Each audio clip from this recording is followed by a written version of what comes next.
Сурообуз мындай. Келечектеги жубайыңар өзүңөрдөн чоң болсо үйлөнөт белеңер? Жок. Эмнеге? Болбой калат да. Жаш айырмачылыгы кандай болуш керек? Мен өзүмөн чоң, өзүмөн чоң кыз болсо, өзүмөн улуу. Албетте сүйгөндөн кийин үйлөнмөкмүн. Неге дегенде, эмне үчүн дегенде сүйүү жашка карабайт. Аны мен чындап жакшы көрсөм, үйлөнмөкмүн ошого. Үйлөнсө болот, өзүнөн чоң болсо эмне болуптур? Самара Каримованы тааныйсыңар да туура. 23 жаш чоңго күйөөсү эмне болуптур? Жашап эле жүрөт. Жашына карабайт, 20 жаш. Эгерде ал турмуштан ажырашкан болсочу? Бул өткөн иш, өткөн кеткен, анан аңга деле карабайт. Жүрөк чындап сүйүп калган болсо алмакмын. Мындай эле сүйүү жашка карабаса, бардыгы эле апаларын, эжелери сүйүп чыга эле сүйөм деп. Жаш айырмачылыгында маани бергенсиз демек. Жок, жашына караган эмесмин негизи, мындай көрүп, жактырып, мамиле кылып жүрүп, анан 85 жыл сүйлөштүк деп койсо. Салам урматтуу Космос пресстин көрүүчүлөр, барыңыздарга кайрадан салам айтабыз. Биз кезектеги сурамжылообузду баштайбыз. Айтылат эмеспи, сүйүү жашка карабайт деп. Бүгүнкү темабыз дагы мына ошого байланыштуу. Бүгүн шаар тургундарынан, тагыраагы мырзалардан сурайбыз. Сиз жактырып калган кыз өзүңүздөн жашы чоң болсо үйлөнөт белеңиз. Бул нерсеге сиздин жакындарыңыз, ата-энеңиз каршы болсо, бул абалдан сиз кантип чыгасыз? Ушул жөнүндө сурайбыз. Албетте темабыз кызыктуу болот деген ишеничтебиз. Андыктан аягына чейин көрүңүз. Кеттик.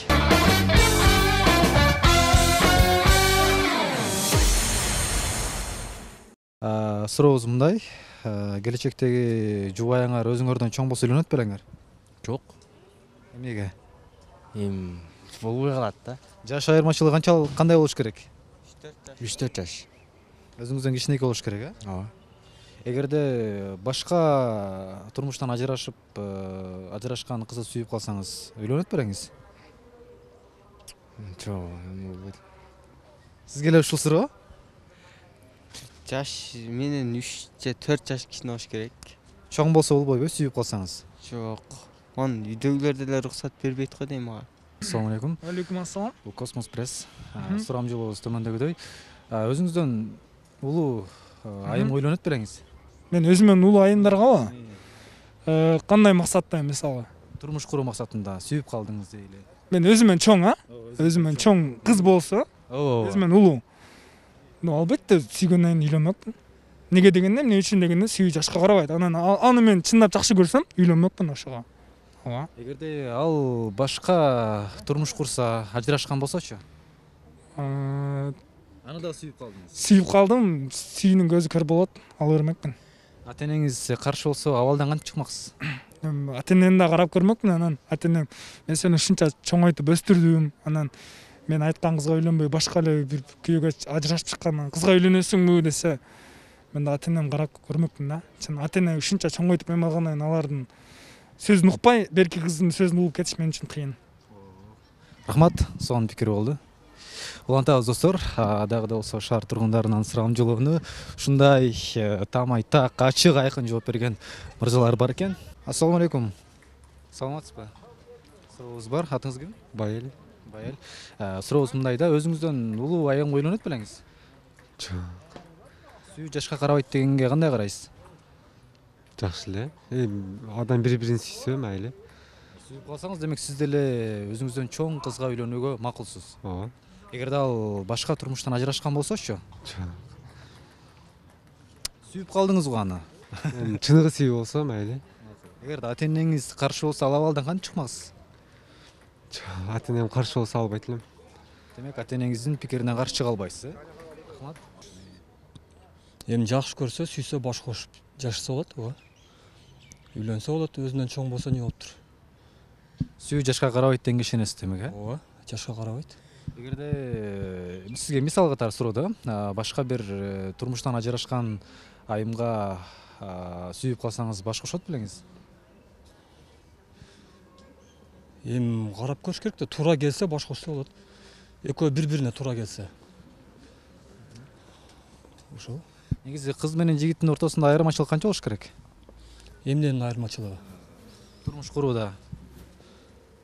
Жашыбы? Жашынын. Айырмачылыгы бир 20 жылга боло берет. 20 жылга. Эми Самара Каримованы тааныйсыңар да туура. 23 жаш чоңго күйөөсү эмне болуптур? Жашап эле жүрөт. Жашына карабайт, анан 20 жаш күйөөсү 20 жаш улуу болушу мүмкүн, аялы 20 жаш улуу болушу мүмкүн. Не болуптур? Эми экөө бири-бирин жакшы көрүшүп алды да. Өзүмө кичинекей же өзүм менен тең болуш керек да. Себеп? Билбейм, мен өзү ошондой. Эгерде сүйүп калсаңызчы, өзүңүздөн чоңду. Анда көрөбүз. Азыр айтыш кыйын да бар. Ал турмуштан ажырашкан болсочу? Ажырашкан болсо билбейм. Жооп? Жооп билбейм. Саламатсызбы? Саламатчылык. Нурсултан. Нурсултан, сизге мындай сурообуз бар. Өзүңүздөн улуу кызды сүйүп калсаңыз үйлөнөт белеңиз? Чоң. Өзүмөн улууну эми сүйүү жашка карабайт дейт го. Дал ошондой эле сүйүү жашка карабайт деп, чын жүрөгүмөн сүйүп калсам, үйлөнмөкмүн. Эгерде ал турмуштан ажырашкан болсочу? Эми бул өткөн иш, өткөн кеткен, анан аңга деле карабайт. Жүрөк чындап сүйүп калган болсо алмакмын. Рахмат. Өзүңөрдөн чоң кызды сүйүп калсаңар үйлөнөт белеңер? Билбейм, ата-энеси каршы болбосо үйлөнөт эле. Сүйүп калсаңыз, сиз ортодогу жаш айырмачылыкка эч маани бербейсиз. Ооба, маани бербейм. Эгерде ал турмуштан ажырашкан болсочу? Анда билбейт экенмин. Анда ойлонуп көрмөксүзбү? Ооба, ойлонуп көрмөкмүн. Ата-энеңиз каршы болсочу, эгерде сиз сүйүп калып макул болсоңуз? Каршы болсо, ата-энемиз. Билбейт экенмин. Майда жок, алабыз сүйгөндөн кийин. Негизи кыз менен жигит турмуш курарда жаш айырмачылыгы кандай болуш керек? Бала чоң болуш керекпи же кыз чоң болуш керекпи? Негизи бала чоң болгон жакшы. Ичинде сыйлап, урматтап дегендей. Ал кызым менден жаш чоң болуп калса, албетте үйлөнбек эмесмин. Эми бардык нерсем тең мен жакшы го деп ойлойм да. Ошондой. Эгерде сиз турмуштан ажырашкан жакшынакай кызды сүйүп калдыңыз, ал менен баш кошобу белеңиз? Ал мененби? Эгер бири-бирибизге туура келсек, анын ата-энеси, менин ата-энем кеңешип, эгер бири-бирибизди таанасак болот деп ойлойм. Негизи эле көз карашыңыз кандай? Азыркы учурда мырзалар деле өзүнүн чоң айымдары менен баш кошуп жашап атпайбы? Бул тууралуу сиздин жеке оюңуз? Эми ар кимдин жашоосу ар кандай демекчи, бирок андай жашагандар деле көп эмес. Бар, бирок туура эле көрүнүш деп ойлойм. Себеп эми экөө бири-бирин тандаса эч ким каршы болбойт го. Сүйүү жашка карабайт. Сүйүү жашка карабайт. Өзүңөрдөн жашы чоң кызга турмуш курат белеңер? Жок, ака. Каякта? Сүйүү жашка карабайт дейт го, ага кандай карайсыңар? Мындай эле ака, сүйүү жашка карабаса, бардык эле апаларын, эжелери сүйүп чыга албай эле сүйөм деп. Сизчи? Ошол. Сүйүү жашка карабаса болбойт да ал. Өзүңүздөн мисалы улуу кызды сүйүп калдыңыз да? Жакшы көрүп калдыңыз. Эми анда болушу мүмкүн. Анан сүйүү жашка карабайт дегенге ишенбейм. Буга оюңуз кандай? Азыркы учурда өзүнөн деле чоң кыздарга үйлөнүп жатышпайбы? Ооба. Үйлөнүп жатышат, бирок эми алар өздөрүнүн ою да. Бул нерсе туура элеби? Жакшы эле көрүнүшпү? Жок, мен каршы деп ойлойм. Сизчи? Өзүнүн тандоосу өзүнө да ака. Ар кимдики өзүнө ай көрүнөт. Өзүнөн чоң болсо дагы. Ошондо сиздин келечектеги жубайыңыздын жаш айырмачылыгы канча болуш керек сизден? Буйруганы болот ака. Эми мындай оюңуз да? Канча пландап жүрсөңүз керек? Мындай өзүмдүн жубайым жашы бир аз мынча жаш кичинеге болсо депчи. Чоң болсо деп. Азыр ойлонбойм ака мен.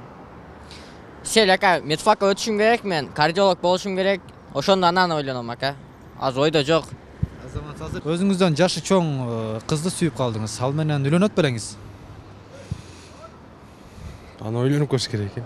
Жок, Макул эмес, болбойт го. Эгерде сүйүп калсаңызчы? Мен үйлөнгөнгө чейин сүйгөнгө ишенбейм чындап. Никеден кийин башталат деп коет го. Анан ага чейин сүйгөм, билбейм ал. Жөн сүйүү эмес да. Сизден кичине болуш керекпи? Жок, эми кичине деле эмес эми. Эми кандай десем, ал ой жүгүртүшүнө карап да. Мисалы үчүн мен менен тең болсо деле болот. Анан өзүңөн улуу болсо бир аз туура келбей калат дейм да. Болсочу, турмуштан ажыраган, бирок сизден жашы кичинекей айымды сүйүп калдыңыз. Анда үйлөнөт белеңиз? Айтып коет го да, жана дин жакта деле өзү бар жок жаңыдан башталган жакшы депчи. Мен ага деле каршымын да. Кандай айтсам, биринчи көргөндө эле мындай сүйүп калыш кыйын го деп ойлойм. Дагы билбейм, эми сүйүп калсам үйлөнүп калышым мүмкүн. Жаш айырмачылыкка карабайсыз демек. Өзүңүздүн жубайыңыздын өзүңүздөн кичинекей, чоң болгонуна анчалык маани бербейсиз. Эми көбүнчө карашат, мен деле карайм. Сиз жакшы көрүп калган кыз башка турмуштан ажырашкан болсо, үйлөнөсүзбү? Жок. Себеп? Эми биздин кыргыздарда эми андай эмеси бар го. Айтыш кыйын эми. Мен лично оюм үйлөнбөйт. Мисалы көбү азыр байлыгына карап ушундай чыгып кетиши мүмкүн деп ойлойм. Ошол. Рамазан Абдыбаитов го, эреже алып барган. Саламатсызбы, сурообузбу жооп берип коесузбу? Сиз жактырып калган кыз өзүңүздөн улуу болсо үйлөнөт белеңиз? Кандай дейсиң? Сиз жактырып калган кыз өзүңүздөн жашы улуу болсо сизденчи үйлөнөт? Канча жаш улуу болсо мисалы? Эми айырмасы жок, балким 5, 3, 4. Жок, үйлөнбөйт болчумун. Себеп? Эми мен өзүмөн кичине кыздар жакшы көрмөкмүн да негизи. Жүрөгү менен жактырып эметкен болсо үйлөнө берсе болот, эми алга баягындай шарият деле жол берет. Мындай тоскоолчулуктар ата-энеси тарабынан гана болбосо, мындай үйлөнсө болот деп ойлойм. Эгерде башка турмуштан ажырашкан болсочу, сиздин жактырып калган кызыңыз? Турмуштан ажырашкан болсо аласыңбы деп атасызбы ошондо? Эми мындай жактырып эметсең аласың да. Жүрөгүң менен жакшы көрсөң. Ата-энеңиз каршы болсо, абалдан кантип чыгат элеңиз? Ата-энем каршы болсо, албайт болчумун ачыгы. Эми ата-эне нааразы кылып бир ишти жасаштын өзү дагы бир чоң маселе да. Ошон үчүн ата-энени биринчи кезекте ыраазы кылыш керек, алардын ыраазычылыгын алып туруп, анан макул болсо ала бересиң. Жакында эле үйлөнгөнүңүздү билебиз. Коомчулукка белгилүү аты чыккан Рамазан Абдыбаитовдун тою дагы көбү билет эми. Анчамчылар билбеши мүмкүн. Карантин убакыты болуп калды да. Сизден канча жаш кичинекей? Менден 5 жаш кичи. Жаш айырмачылыгына маани бергенсиз демек. Жок, жашына караган эмесмин негизи, мындай көрүп жактырып, мамиле кылып жүрүп, анан 85 жыл сүйлөштүк деп койсо. Ар бир адам өзүнүн сүйгөн жарым менен жашагысы келет. Албетте ал кыз менен жигиттин тандоосу эмеспи.